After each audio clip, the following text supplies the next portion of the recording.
जब माँ उसके सामने आती है तो अपने वस्त्र उतार कर ही उसे दुग्धपान कराती है कि आपको बिना वस्त्र के हमें भोजन कराना पड़ेगा। तब ये माता बिल्कुल अचरज में पड़ जाती हैं। माता अनसुईया ऐसी क्यों थी?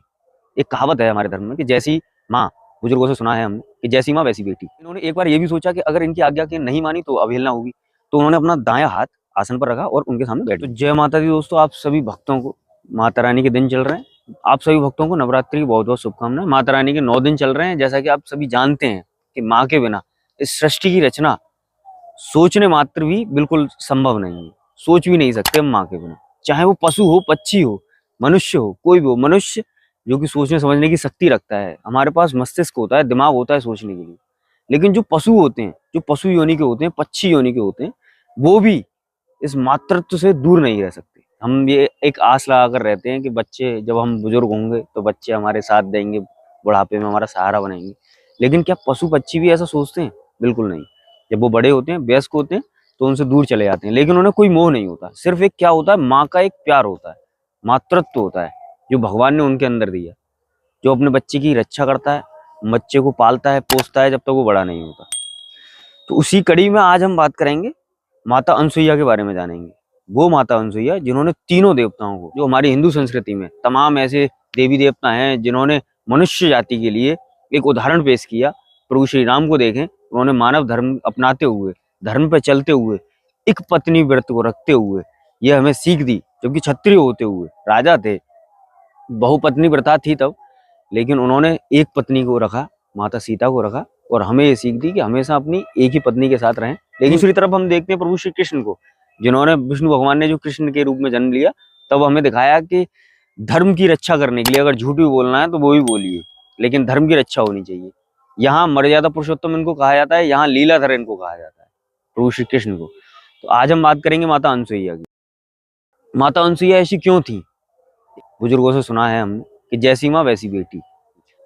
तो माता अनसुईया के बारे में जानने से पहले हम जानेंगे कि इनकी माता और पिता के बारे में। तो इनके पिता कर्दम मुनि और उनकी माँ देवहूति। अब इनका विवाह कैसे हुआ ये भी मैं आज आपको बताऊंगा। जो प्रजापति कर्दम मुनि हैं, ये ऋषि थे, तपस्वी थे, ये ब्रह्मचारी रहना चाहते थे, शादी करना नहीं चाहते थे, विवाह नहीं करना चाहते थे। लेकिन इनके आश्रम पे एक दिन स्वयं मनु आए, अपनी पत्नी शत्रुपा के साथ आए थे। तो कर्दम मुनि ने कहा, सत्कार से उन्हें बैठाया, कि आसन दिया दोनों को, और एक आसन दिया, अपनी पुत्री को साथ लेकर आए थे जो माता देवहूति हैं, उन्हें भी दिया। तो वो दोनों विराजमान हो गए, माता पिता देवहूति माता के। लेकिन देवहूति माँ नहीं बैठी।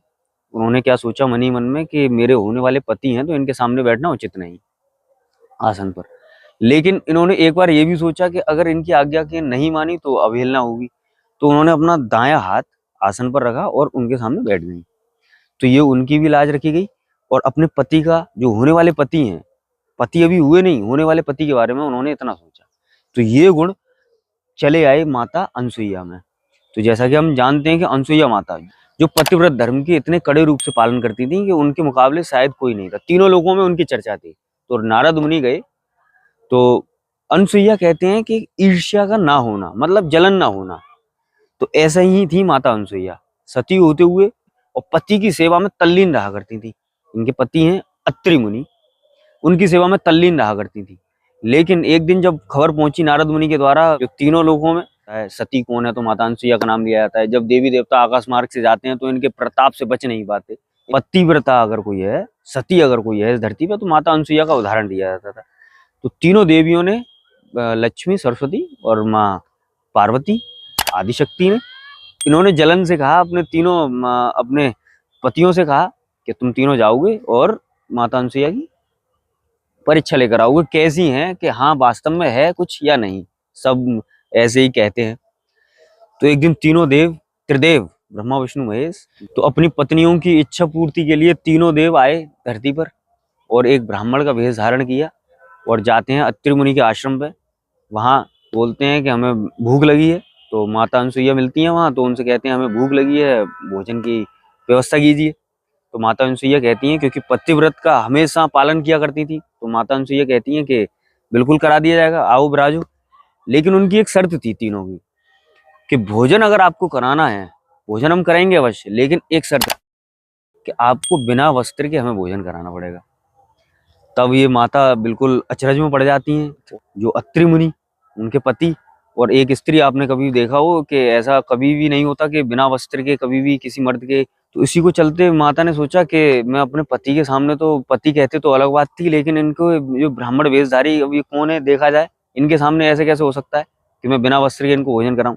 तो जब माता ने ध्यान लगाया, अपने पति का स्मरण किया, अत्रि मुनि का स्मरण किया, अत्रि मुनि जो कि ब्रह्मा जी के मानस पुत्र माने जाते हैं, उनका स्मरण किया और देखा कि अरे ये तो तीनों देव हैं, ब्रह्मा विष्णु महेश आए हैं मेरे आश्रम में और मेरी परीक्षा लेने आए हैं। उन्होंने उनका कारण आने का कारण भी जान लिया।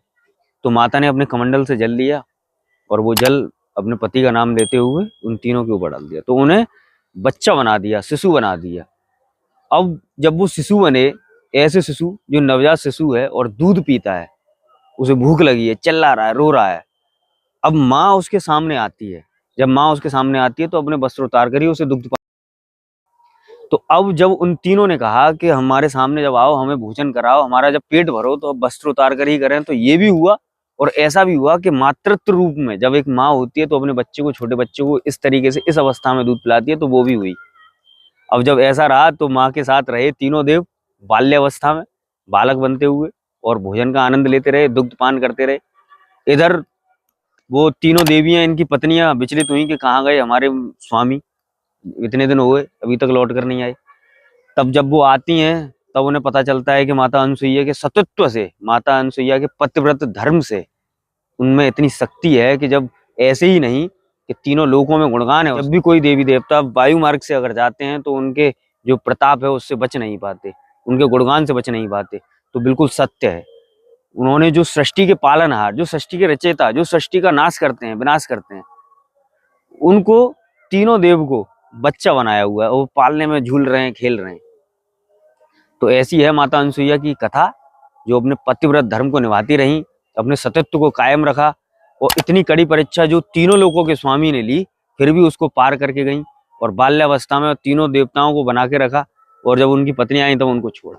जो हमारी वैदिक और सनातन संस्कृति में हमारे सन्यासी साधु संत जिनको पूजते हैं, जिनको भगवान के रूप में पूजते हैं, तो वो उनके पुत्र हैं, माता अनसुईया और अत्रि मुनि के। तो इसी के साथ दोस्तों, अगर आपको ये मेरी धर्म संगत शास्त्र की गाथा, शास्त्र की कथा अगर आपको अच्छी लगी तो लाइक करें, वीडियो को ज़्यादा से ज़्यादा शेयर करें, और चैनल सब्सक्राइब करें। नवरात्रि के दिन चल रहे हैं, जय माता दी। और आप सभी को अगर कोई भी समस्या है तो वो मुझे बताएं, व्हाट्सएप करें, मेरा नंबर है जो मैंने आपको दिया है। और ऐसे ही लगातार मेरे चैनल पर बने रहें। साधु संतों के दर्शन तो करते ही हैं, ऐसे ही मैं आपके सामने अपने शास्त्रों की बातें, अपनी जो पौराणिक कथाएं हैं हमारी, वो मैं आपके सामने लेकर आता रहूँगा। अनोखी कथाएं, और हमारे धर्म के प्रति जो जागरूक बनाए रखें, ऐसी कथाएं मैं आपके सामने लेकर आता रहूँगा। जय श्री राधे, जय माता दी।